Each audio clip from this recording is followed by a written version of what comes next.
It is with enormous honor and respect that I present you this documentary.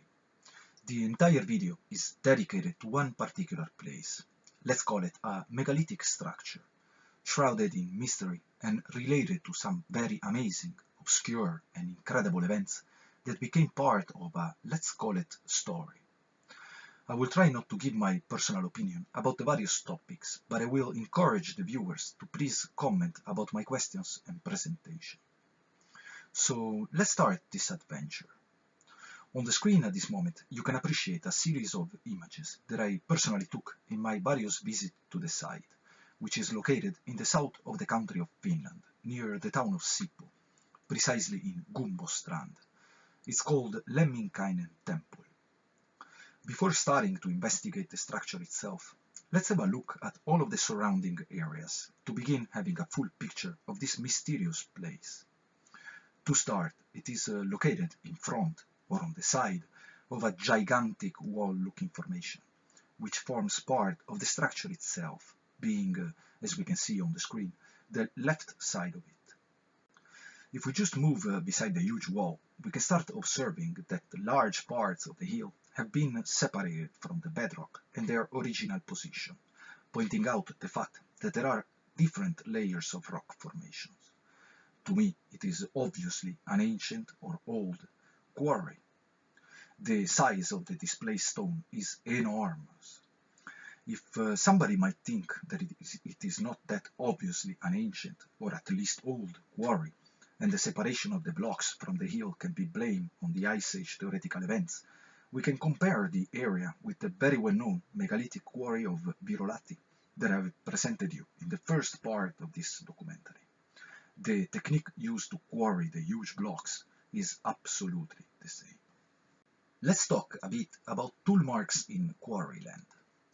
Every Finnish person, and Karelian and Lappi, are going to say, I know what this guy is talking about. I've seen it with my own eyes many, many times.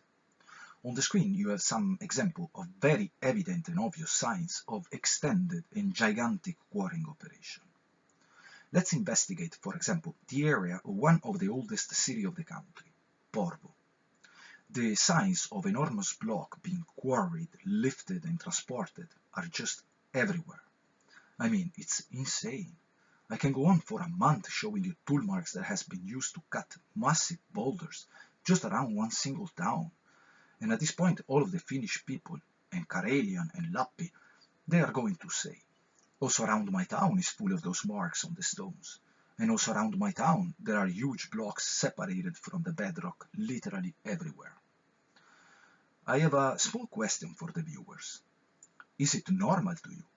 Because I have traveled this awesome world my entire life, and I have never seen anything, not even close, to the countless giant stone bricks and huge quarries that you can find in Finland. All of the images that you can observe on the screen are just around one town.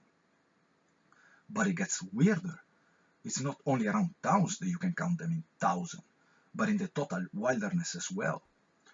On the screen you can appreciate a video that I personally took to show you what I mean. Around me there's absolutely nothing, no sign of roads, recent, old or ancient. I'm in the middle of nowhere. The quantity of tool marks around me, just on this spot, are numbering thousands. This other place, we even call it the quarry between friends. It's an amazing place to camp and make fire, because you are underground, many, many meters due to the enormous quarrying operation that has been conducted there. The tool marks continue under the layer of soil, and there are literally thousands of tool marks in the forest around it. Just look at the size of the block that has been removed here. No comments. I give you another example of how absurd and mysterious can be this country. I live in the middle of an amazing, wild and creepy deep forest. To reach home I have to drive around 30 kilometers, most of them in the woods. Once I have spotted this massive boulder in the forest, and after walking in the total wilderness to reach it, I have discovered, without much of a surprise, these tool marks. It is just unreal. Nobody has ever quarried those forests that I can find in history. But look at the rest of the road. Gigantic cut stones like carried with laser, monstrous boulders sticking out from the side of enormous hill-looking walls that stretch for kilometers and kilometers.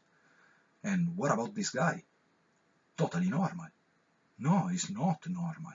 Just look at these stone toy images that a subscriber named Yanni kindly sent to me. And the same day that I was photographing that guy, Sorjukka Nieminen posted this picture on his site Sinikivi. It's not normal, folks. This land has much more history and importance than what we are led to believe. Now, let's talk about the blocks. They are everywhere as well. But let's not talk about the thousands of giant stone blocks that are part of old houses' bases, streets, riverside, bridges, cowhouse, churches, but of the ones that are scattered around all over the place in the forest, forming gigantic staircases for who knows what purpose, in parks, garden, forest path, forming walls everywhere in the middle of the woods. Their number is so huge that people are not even reusing them for daily purposes. They are just abandoned, as we can see on these various images. I have another small question for the viewers. Who was cutting, lifting, pulling, dragging, transporting all of those blocks? Who was building all of the millions of tools needed to achieve such enormous quarrying operation? I mean, we're talking about Finland, a very well-known historically low inhabited land. Well, at this point we understood that we are dealing with many different stages of quarrying in an enormous scale, over different periods in time, due to the very obvious differences in erosion of quarries and blocks.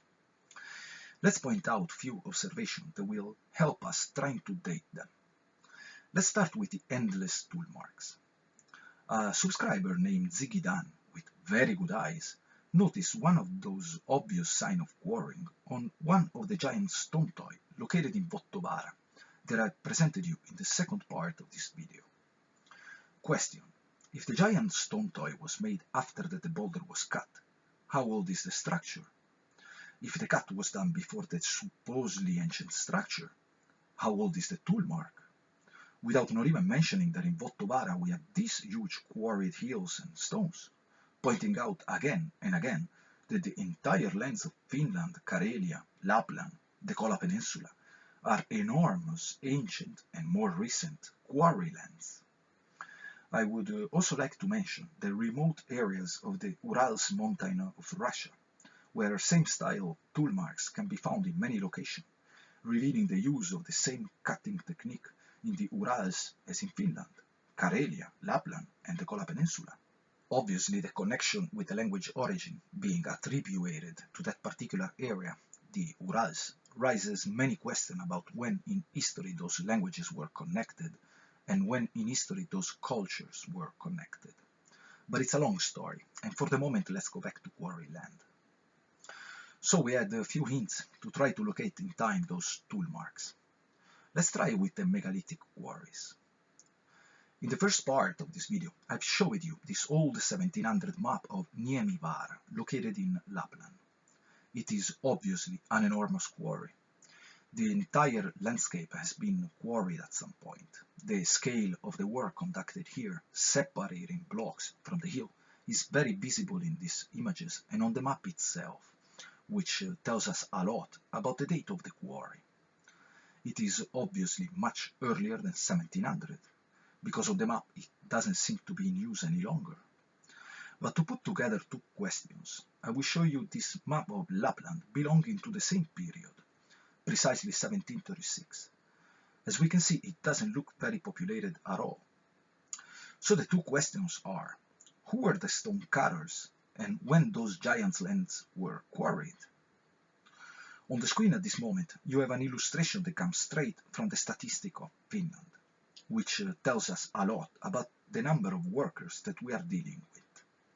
They are assuring us that before the 1800 in Finland, they never reached 1 million of inhabitants, and that in 1749, without any margin of error, the Finnish population was 410,400 people. So let's have a look at some old maps. The first cartographical work belonged to the last decade of 1600. Around 60 years before the 1749, 410,400 people. So let's make it easier and round it to 400,000. As we can see, the lands that obviously are very well known give us a pretty wildly inhabited image, with clear lack of large cities or crowded settlements, which could fit in the scenario of the small number of inhabitants presented to us by the statistics. Let's do some mathematics. If in 200 years the population had increased from 400,000 to 4 million, according to the statistics, it means 10 times the population. Let's think for a minute. In what 10 generations the people are 10 times more? Wow, they really didn't have nothing to do in winter, but still I don't believe it. So with this huge increase of amount of people, of the original 400,000, how many were kids? The answer would be a lot. How many were elderly? How many women? Which I guess they have a lot of work to do with all of those kids around. How many would have been ill or unable to work? How many men were needed for farming, construction works, streets, houses, churches? How many men were needed in the endless task of preparing entire settlement for the long winter season? Wood cutting, for example. By the way, we have to keep in mind that in Finland and other northern countries, mining or quarrying operation can be conducted for a limited time during the year, due to the extreme winter condition that the land have to pass through every winter. So how many men are left in the count of the original 400,000 responsible of the gigantic quarrying operation that were going on in those times? And what about the lifting and transporting the blocks? I mean, some old dudes could have ridden the donkey used to pull those few tons blocks to town. But what about all of the forest work needed to clean up for the transportation? What about all of the tools that were needed? Who was making them? I don't know. It doesn't make any sense to me, but anyway. And I repeat that I don't believe that in 200 years the population of Finland had increased in number 10 times, period. But being already on the path, let's talk a bit about the world population in general. On the screen you have a graphic of the statistic concerning the number of inhabitants of this planet, which I personally think have plenty of more lands and societies than what we are led to believe, period. So they are telling us that in 100 years we switch from 1.5 billion people to 7.5. Do you really believe it? What about all of the endless wars and mass murders that the parasitic society behind the scene had staged during those 100 years? Pol Pot in Cambodia, some 3 million people, a third of the entire population. Yugoslavia under Tito, Stalin, Vietnam, Rwanda, without not even mentioning the monstrous 2 world wars. Despite all of that, we grew in number of people 7 times. I really don't know. We have to keep in mind that those numbers come straight from what those parasitic liars are vomiting out in their statistics, which I have really hard time to believe. And I would also call for a total revision of the numbers of both First and Second World Wars. I was born in the splendid city of Trieste, Italy, and my grandfather, a very brilliant mind, during the Second World War was living few hundred meters in front of the only Italian concentration camp, La Risiera. I have learned playing football against its walls. Therefore, I have some interest in carefully study the numbers presented to us about that particular death camp, numbers that don't match at all with my estimated ones. But it's a very long story, and I would like to give you a last example of population number that to me doesn't seem to fit the reality whatsoever. Let's talk about the so-called Roman Empire. On the screen at this moment, you have a map of the ancient city of Rome. Do you think that an empire with a capital that size could, with its inhabitants counted in thousands, conquer all of those vast lands, stretching from Syria all the way to Morocco? By the way, supposedly leaving behind structure of this size in provinces that supposedly were not even that important as others. We are led to believe that the endless network of gigantic ruins scattered around all over Europe, Middle East, and North Africa are attributed to an empire with this capital. The number of people needed to achieve such monstrous works of masonry, supposedly under context of war and conquer, can't be explained with a fairy tales number that the so-called educational institutions are presenting as fact. but it can be explained with an amazing, highly advanced, united civilization that existed in the very recent past. On the screen at this moment, you can contemplate some images that I personally took in one of my rare visits to my hometown, Trieste. The ruins of the so-called Roman Empire are everywhere in the city. And as we can appreciate, the size of the various complex of ruins is enormous. On the screen you can observe a series of blocks completely out of place. Obviously, whoever built this amphitheater were at least two very different cultures. First of all, the erosion on the stones do not match at all the thousand upon thousand of years since its decoration being created on them. Just look at this aqueduct. I mean, I'm not joking. Do you think that is there standing since 2000 years? Second of all, they look cast out with some sort of geopolymer material and not stone quarry material. Look, for example, at this column. I've been observing it very carefully. There's no way there is a monolithic block of stone. It is very evident to me that it was made or cast out of something. I will let you enjoy for a few seconds some of the thousands of decorated amazing pieces of art, supposedly attributed to conquerors and invaders, and mainly built by soldiers, that are located a bit everywhere throughout the city of Trieste and surrounding areas.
I would like to stop for a second on these particular so-called stones. Do you think that the artwork, the decoration, is made by hand? Or in this other base of a column? The people behind the creation of all of this were a staggeringly advanced, united, and beautiful society. Another thing that I would like to point out, again, we can find proof of some sort of mud flood that at some point had covered the ruins. Ruins that were excavated from many meters of earth or clay. And going back to Finland, also in the town of Porvoo, we have signs of a mud flood, but we can situate it in a much more recent time. While excavating in the center of the town, workers had uncovered, buried under a thick layer of earth or clay, an old wood road that in any case can't date back thousands of years. And the same with the old walls of Tallinn, as we already have learned in the previous part of this video. I take the occasion again to encourage the viewers to follow the studies of Philippe Druzhinin concerning the topic of a very recent, some kind of mud flood that has been eradicated from our history books. In any case, and making it shorter, those parastatistics numbers are given to us by people that are leading us to the path of total nonsense. But let's go back to Quarryland. On the screen you can contemplate a book created by the cartographer Johann Bleu in 1665. The lands of our days Finland, Lapland, Karelia, the Kola Peninsula of Russia are giving us a very different picture of the distribution of inhabitants in those lands. They are highly populated. Same with the so-called country of Iceland, largely inhabited lands. Without not even mentioning the total lack of glacier on the island, as I already largely spoken about in my video dedicated to this fairy tale of the appearance of the glacier in history. Here you have another very detailed map clearly showing Iceland largely inhabited. as all of the books and illustration of those times clearly prove. But let's go back to the book. Did you know that in those times the neighbor country of the Karelian lands was Tartaria? Look how unknown to Western cartographers of those times was Tartaria. Nobody heard of it. But look at the Karelian and Livonian lands, how largely populated they were before the 1600. Same with this other map from the end of the 1500. Look at the quantity of cities depicted in Finland. If to you it looked normal, check the comparison with the United Kingdom. There's clearly more people in Finland and Karelia than in the UK. How is it possible? I mean, that would explain Quarryland. If Finland was so largely populated in the 16th and 17th century, there you have the workers' number for the quarries. But we have to keep in mind that those cartographers were primitive, misconcepted, and most probably drunk. That's why Cornelis de Jode in 1587 depicts Tartaria, in our day Siberia, full of towns, settlements, and highly populated. But if you go look for maps representing those areas after the 1700, Iceland is a piece of ice, Siberia is a magnificent, wild and unpopulated land, and Finland have 400,000 people. Plenty of kids, the elderly, just joking. Somehow those lands were switched from largely populated to total wilderness, or in the case of Iceland, freezeness. So let's put it in this way. Now we know that everybody was cutting stone for centuries, obviously, looking at the scale of those endless quarries. Everybody was making tools for the stone to be cut, obviously, observing the millions of tool marks present in every corner of the country's forest. And we have studied the powerful latest in technology tools that they were using, as I presented you in the first part of this documentary. What a complete nonsense. But anyway, let's go back to Lemminkainen Temple. At this point, we have learned that this place at some point used to be one of those huge quarries. So let's now investigate the gigantic looking wall that is part of the megalithic structure itself. Everything looked destroyed. Enormous boulders are displaced in a very post-apocalyptic manner. The cracks between the various, let's call them, hill blocks, are enormous. You can easily walk through them and move around the monstrous structure. And a question comes to my mind. What happened to this place? Which kind of natural force or event and which magnitude could have demolished it in such a way? So let's point out a very enigmatic aspect of the area. As I just showed you, in the proximity of the structure, everything looks completely destroyed, demolished. But few meters away, on the top of the hill, everything is totally fine. No one stone out of place, except for some of these boulders which happen to be balanced and exposing their bottom side. And the same happened with the other side of the structure, few meters and everything perfectly intact, nothing broken, and no one stone separated from the others, a totally huge flat area. So we are dealing with few possibilities. The Ice Age was crashing, destroying, displacing and demolishing only particular areas and gently leaving untouched the nearby hills. Or earthquakes that affect only few square meter areas with tremendous force and let slip in peace the various hills around. Interesting. But let's finally talk about the temple. Here is when everything becomes unreal. I will start giving to the viewer my personal opinion about the images that we have in front of our eyes. The left side of the temple is actually, as we already have learned, the catastrophically broken hill, showing us where it begins with that enormous cliff. The megalithic boulder in the middle is absolutely not a broken part of the hill, having a totally and very visible different composition. And the same with the third massive boulder, the one on the right. It is absolutely a different kind of rock than the hill that surround the area. So I have a small question for the viewers. How did those giant stones got together in that way? I know, the Ice Age. So how come the entire area around them is totally fine? No one other boulder just offset from the others, kind of creating a more messed up picture. But nope. There it is, kind of puzzled together. There is only one thing, though, that I forgot to mention. that the one on the screen is not the temple. The temple is somewhere down there. Before starting this absolutely incredible adventure, let's start trying to understand if my personal observations are making any sense.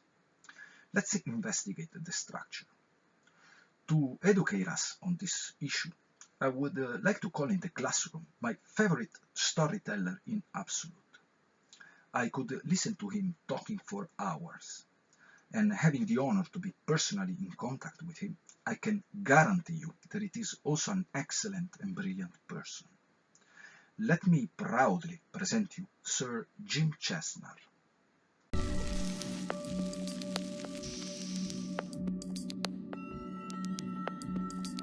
We're standing here into the entrance of the Lemminkainen temple. This temple is from before ice times. It's from what we call the paradise times. This tall stone that's standing there next to this hill is one granite hill. It's part of the bedrock. The stone to the right-hand side, this is called sundial rock. And as we go down, we can take a more of a photo of it. The trees have covered it up now. But this is put here by human beings. This is not natural. There's 3 granite stones underneath it at rest on top of the granite, or what we call the peruskallio or the uurberry. This tall stone, this Etistus stone, is not part of the hill. You see this crack that goes down. The stone was put here. And if you look to the texture of the granite in the top of the stone, it's not the same texture as this stone. So this stone doesn't belong to this hill. This is separate from this hill.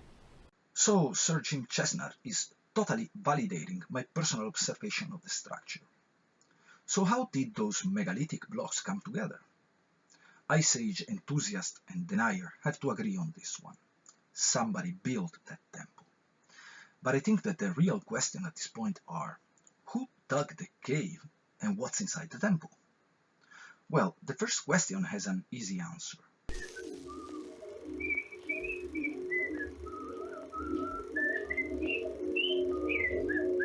Hey!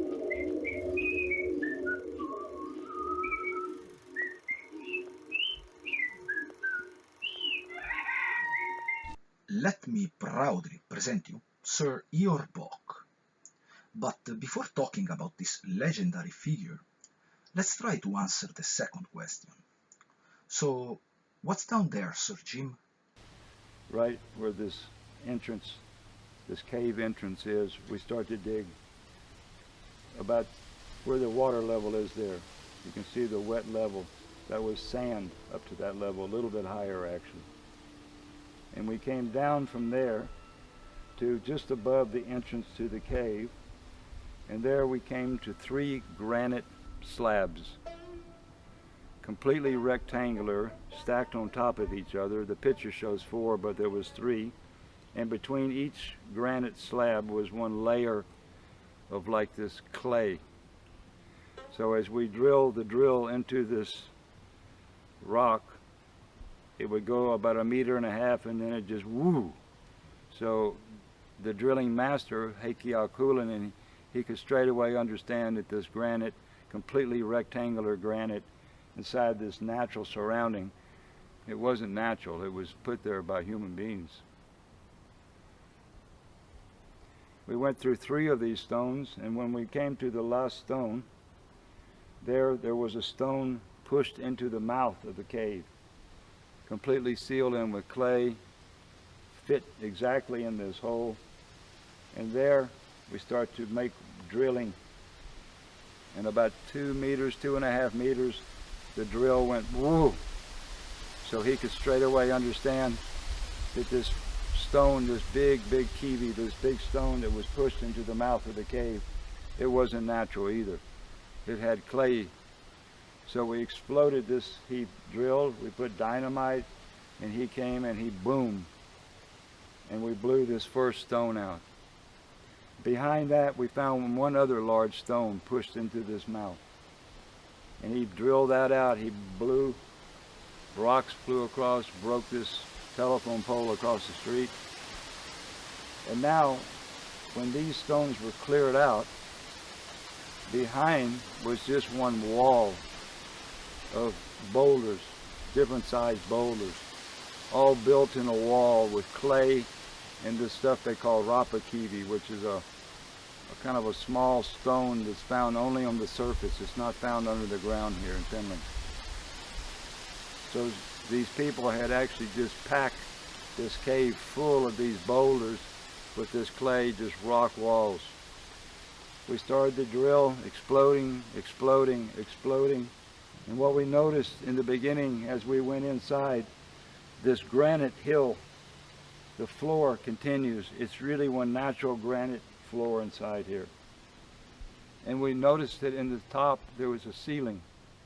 And the ceiling is one granite ceiling continuing down and down and down with all this filler that they fill inside, all these boulders and things they pushed inside this cave. The temple itself is inside this hill. This hill is called Kypelivori, which means prick-playing hill, but anyway, the temple goes down inside. So now we've blown, I don't know how many meters, we're 30 meters, 40 meters inside this cave, and now we started to take out, going inside, and we should follow that way, and at some time we will come to one golden door. And behind the golden door is another story which I will give later, what's inside this temple as we understand it. I want to make the point that we're not looking for a temple at all. We're not looking. We know where it is. We just want to get to it. And we kept blowing a little more and more every summer, 88, 89, 90, until we came down and we start to go this way. We follow a perfect granite ceiling going down, a perfect granite floor going down, and in between it's just this stuff full of rock walls. And you can see where it's all settled because you can see the ceiling continuing down. So it's just to continue the ceiling. The ceiling, the proof is in the roof. So if we can just continue the ceiling and follow and take everything out that's not natural, then we'll eventually come to one golden door. And I'll explain what's behind the golden door in another thing later on. It's just to continue taking the stone out. And we don't know how far we have to go. We could be one explosion. We could be 1 meter. We could be 30 meters. We don't know. The doorway has to be higher than this water, though. So the door must be up in here somewhere. But we're continuing down like this. This whole room is one water lock. Somewhere in front of us is a plug where you can pull one plug and the water, as it rains, it just goes out to the sea down the hill. But they put the plug in. When they didn't use the temple, they put the plug in and filled up with water. When they wanted to use it, they pulled the plug out and this whole thing would just drain out. Today we have to pump it out over the road because we haven't come to this plug that's somewhere in front of us.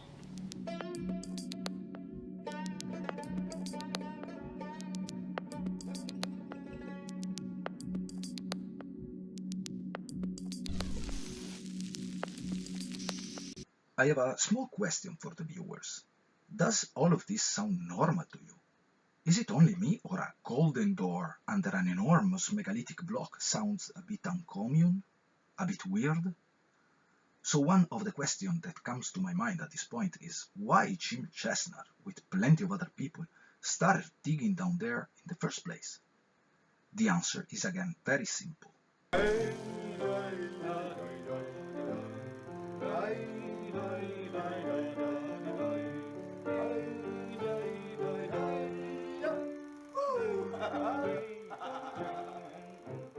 But before researching the reason behind the search for the temple, let's answer another question.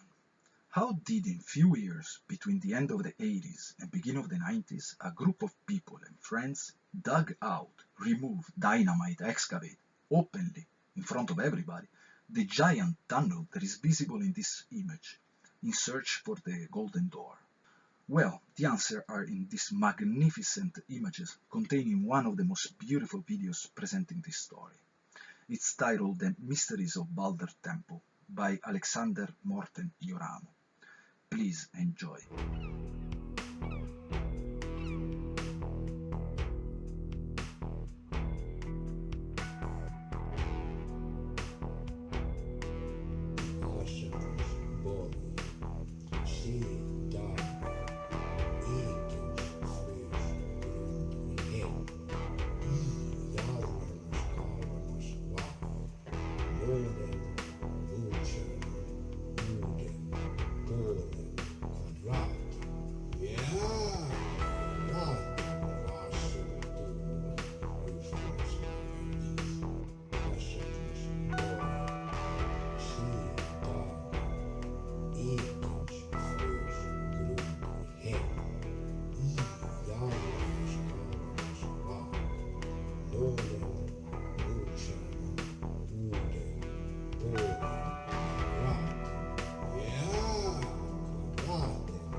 I personally think that those images were beautiful.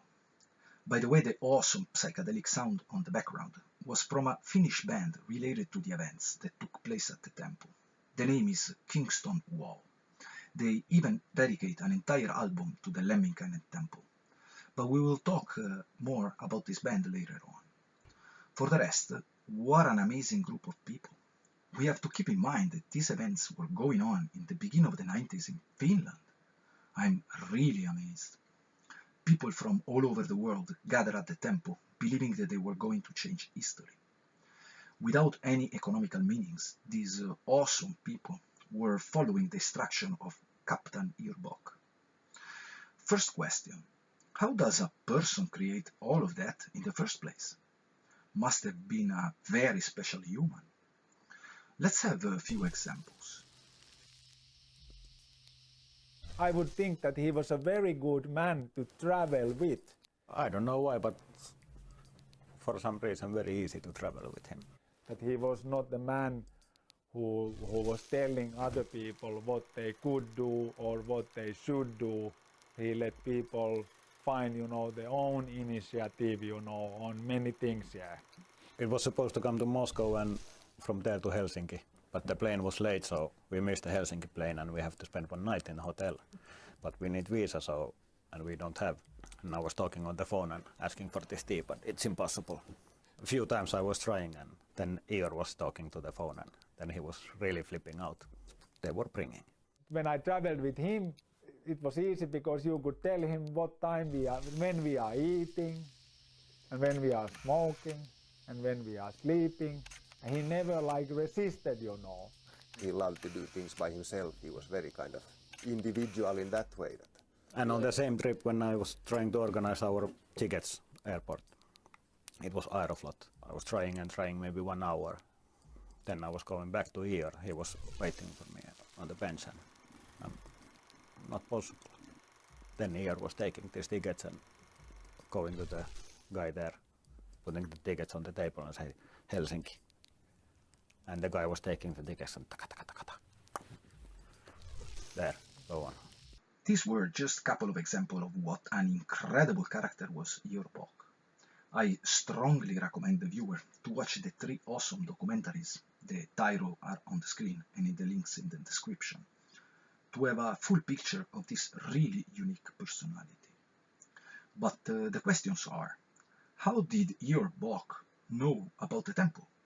How come he knew that there's a golden door under it? How did he manage to find the money for the excavation? Why all of those people were believing so strongly in him? Well, the answer is very simple.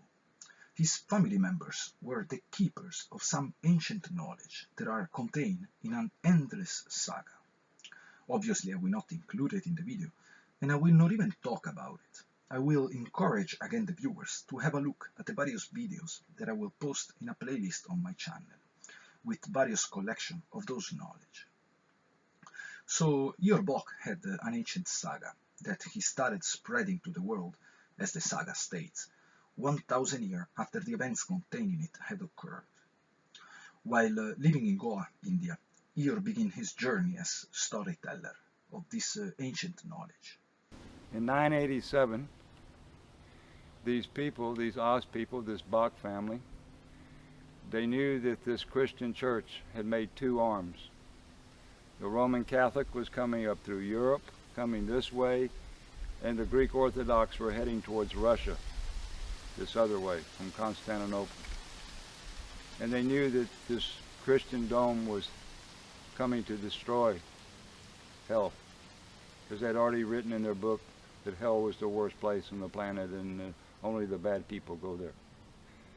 So this family, they knew that they had to preserve this. They could not let the church find what was inside this temple, which I will explain later.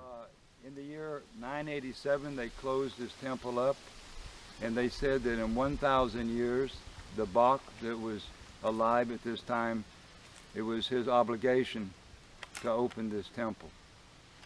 So 1987, a group of us had met in Goa with Eor Bach, and he told us about this temple and what's inside this temple and its purpose.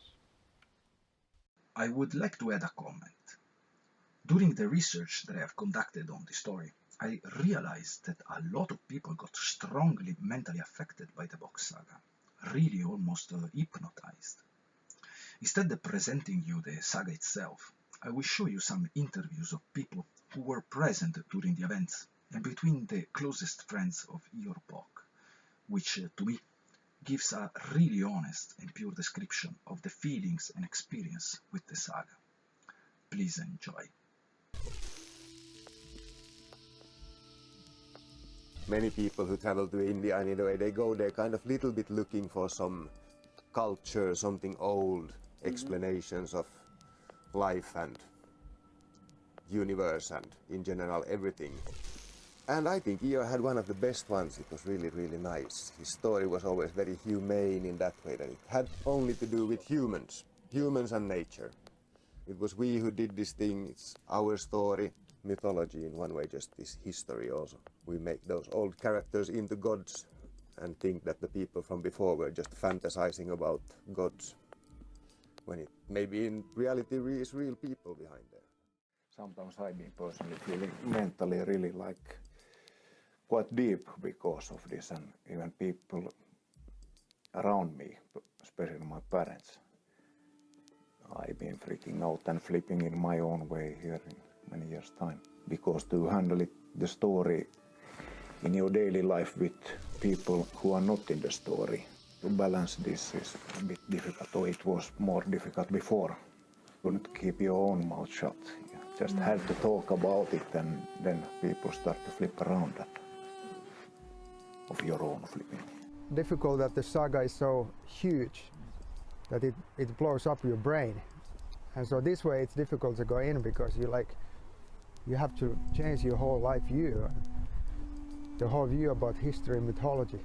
Kind of brain was quite strong one, yeah, but in one, I think in one natural good way. He really concentrated his energy to just to go on with the story and hope there is some people still around who could go on with him with the story, so he could create it and remind himself of everything what he'd been understanding and thinking with the help of other people around. He didn't want to stop till the end, because it's one endless story in a way, so he wanted to just make it wider as much as possible. But of course he understood that all people around, it's not possible to get it so easily, so much at a time. You have really to melt it down.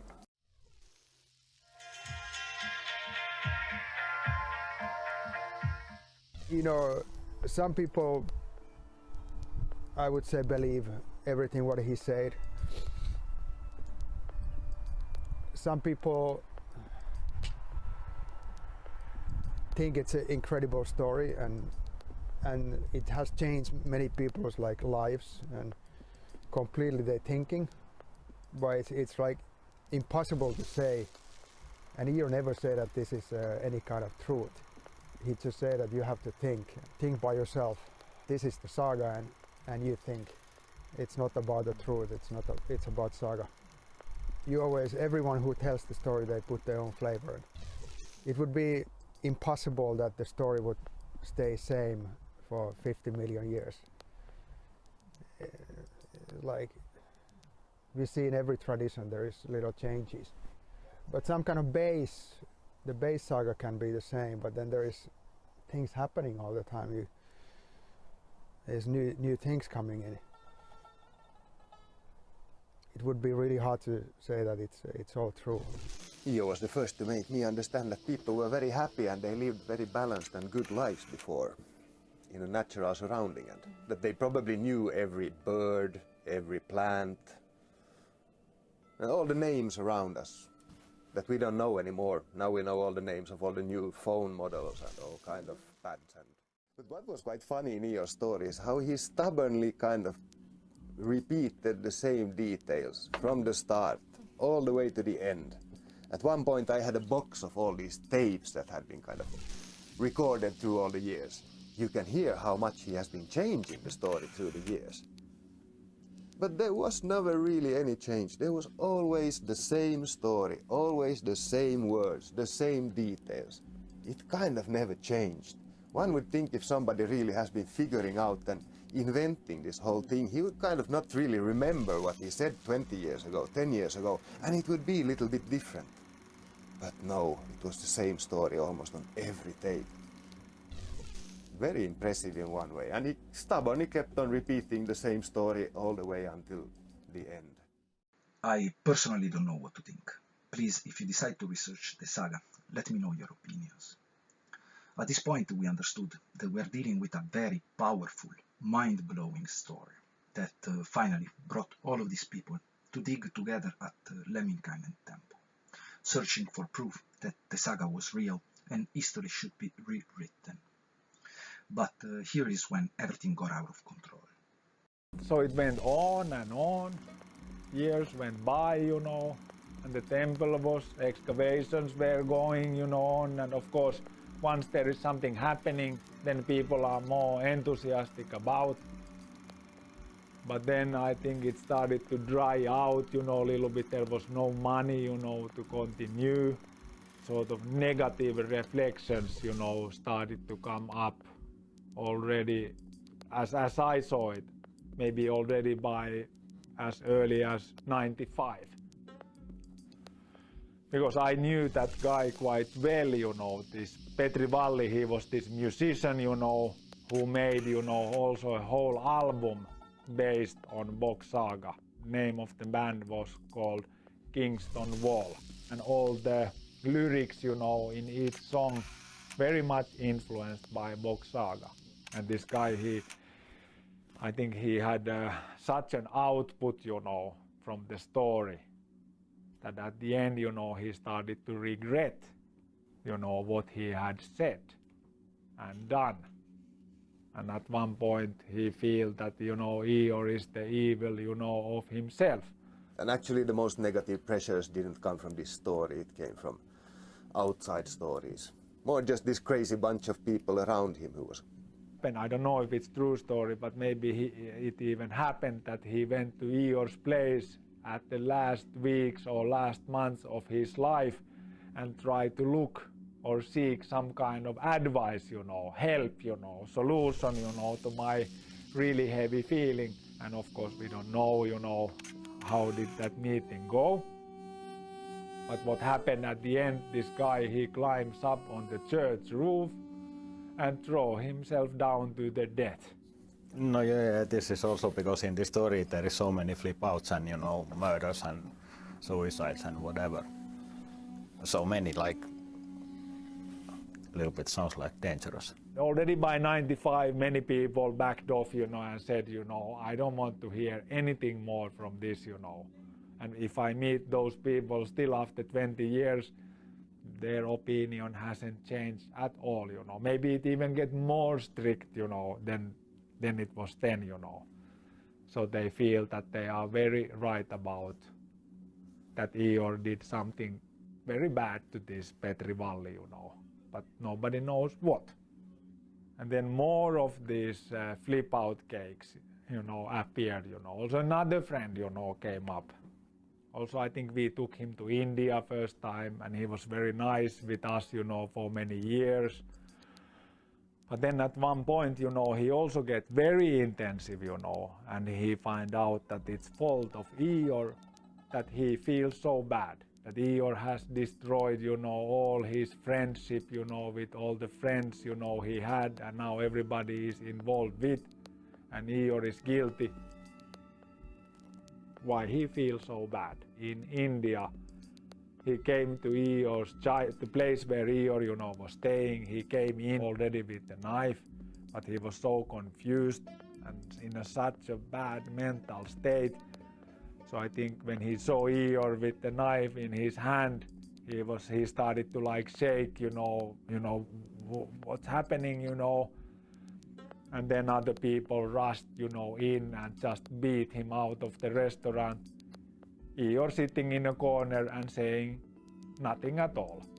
Nothing for or nothing against.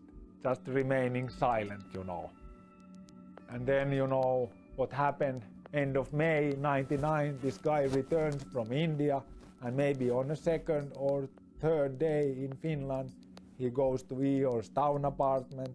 So he thinks that, okay, the only thing I can do and the last thing I can do, that I have to kill Ior. So in 1999, Ior Bock was stabbed, and the result of the attack left him paralyzed and unable to walk. Obviously, the excavation at the temple had stopped. By the way, when a lot of enthusiasm was rising, due to some scanner test that had given positive results of some sort of cavity under the hill beside the structure, and everything that he had created was falling apart. His reaction to all of this is just unreal. He completely trusts the destiny. Yeah. Öde. The destiny was everything. So whatever happened, even if it was so negative, he thought it was positive. Whatever happened. Even the first time, the stabbing in '99, he thought it was a good thing, you know, and he just said, like, hopefully this guy didn't get any bad energies, you know, that he did it. You know, that kind of attitude is incredible, to have that kind of positive mind, that whatever happened was just positive. Even he was all paralyzed and almost dead. But I never like experienced that he was like being bitter or like, oh fuck, like I would be if I would be paralyzed now. I would be devastated and like. Everything has its meaning and reason, and but we will find it out later on. This was one good excuse for everything. I think that at this point everybody understood that this story is not going to end with flowers. After the stabbing, paralyzed, and with the property of the land of Lemminkainen temple lost, Ior Bock closed himself in an apartment in Helsinki, where he was assisted by some young people from India, which were paid by Ior to take care of his needs. Yeah, I was just 17 when I came here. Yeah, in 31st of October 2008. But yeah, when I was in India, I just heard his voice on the phone. He said, okay, so you are coming, we can meet. I said, okay. I never say him Ior, I always say him Bombole. Even though when I speak with my friends of Bombole, I always say, okay, Bombole wants this, Bombole wants that. So I never say Ior. He was just saying me like, you don't need to work so much. You have to just be with me and stay calm. It's no problem. You can have your own time, go out, not for long, because he is alone at home. So we had to plan like, when I will go out, like 2-3 hours, the second person will stay at home. If he goes, I will stay at home. But I usually go to my library and shopping and gym and everything like this. Very nice assistant who did a hard job sitting inside an apartment about 2 times this room for a long time, not going out.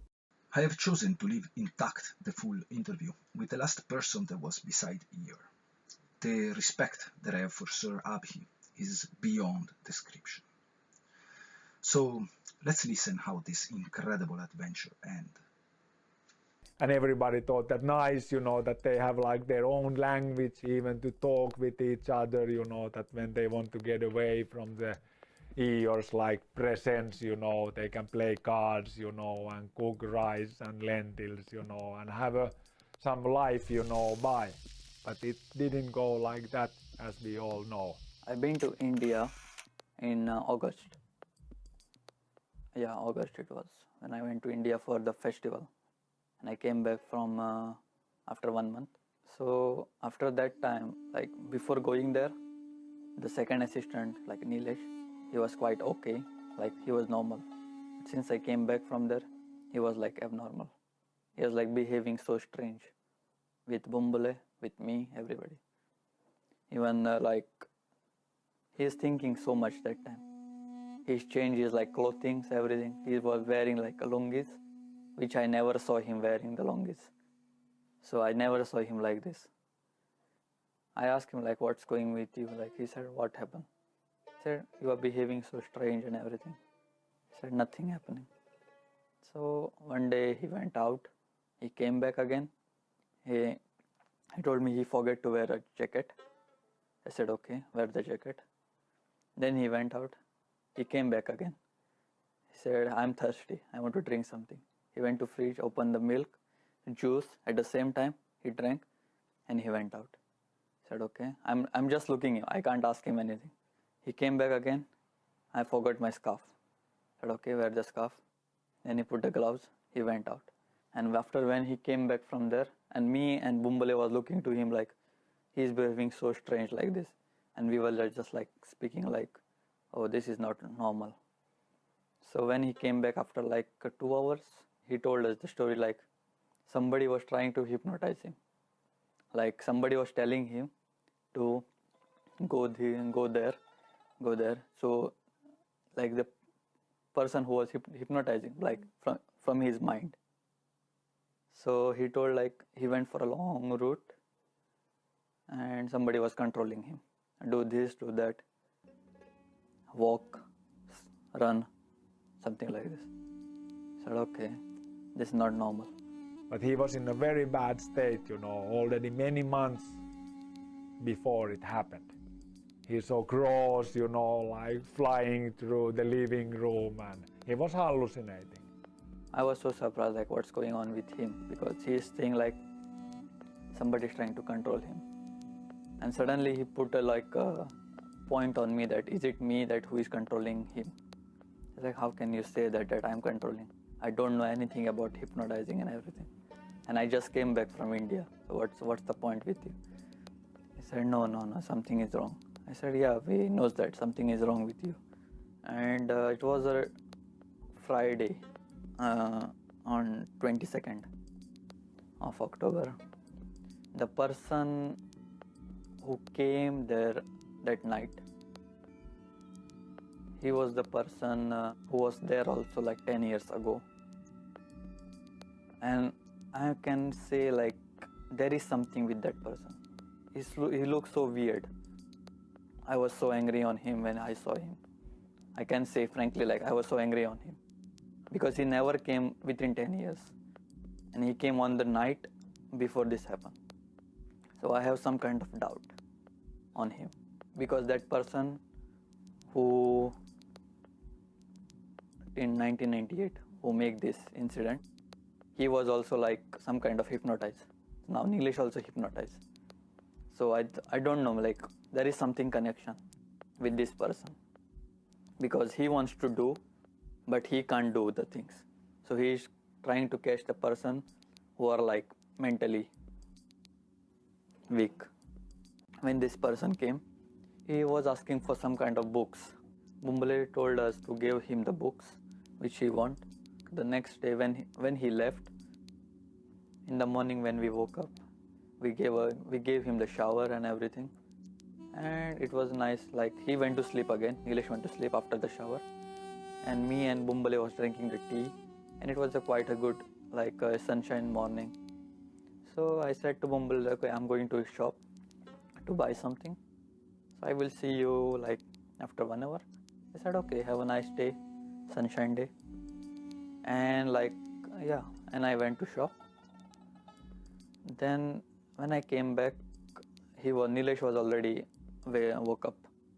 So he was he was having his breakfast. And when I was taking out the stuff from the bags, he suddenly asked me like, is your book is like a God for you? God for me? I said like, what kind of question is this? Like I was so quiet because we were not talking so much before, like because after this incident, he was always shouting on me. So I don't feel like to talk with him so much. I was so quiet. Then he went out to talk with Bumbale. He sat there. Maybe he smoked some BDs.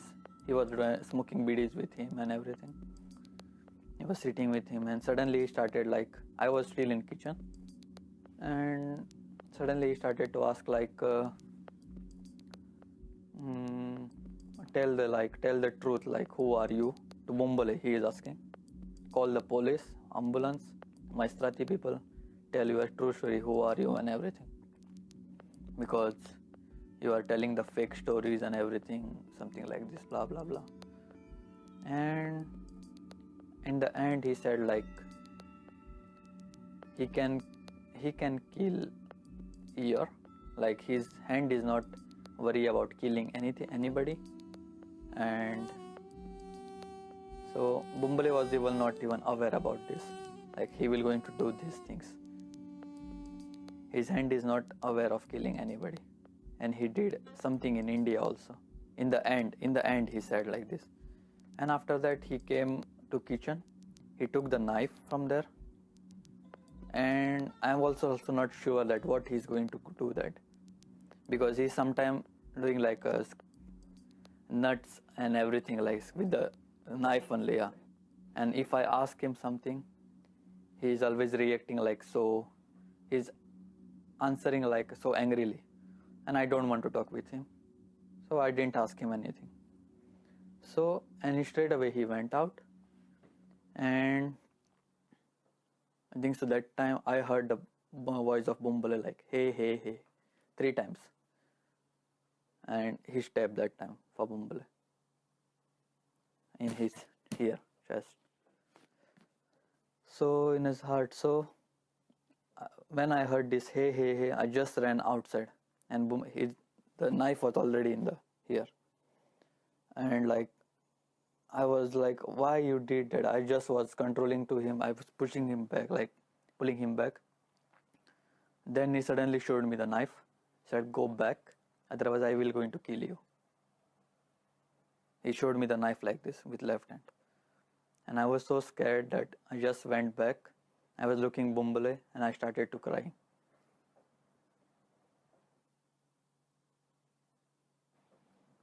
So then I started to cry over there, and Bumbale like, if I can count like not even like 30 seconds, only 30 seconds, he was like, first of all he is paralyzed, he can't move so much. Only 30 seconds he was just like this, and then he was stopped. I was personally at the temple not a long time ago. The curiosity of what could lie under the megalithic structure is very intense. I imagine that everybody at this point would like to know what the saga say that is hidden behind the golden door. But I think that I'm not the right person to share this knowledge. It would be nice if Sir Jim Chestnut could post a comment under the video where the viewers can direct their questions. All of the interviews, images, name of the interviewed are found in these 3 documentaries. The link is in the description and on my YouTube channel. With enormous love and respect, I thank you everybody for giving me the opportunity to spread such amazing story. But I personally think that it shouldn't be me ending this video, but him. Toody-doo-dum, toody-doo-dum, toody-doo-dee-doo-dum, da-doody-doo-die, dee-doody-doo-dee-doo-die, toody-doo-da, hey, toody-doo-da, ha ha ha ha ha.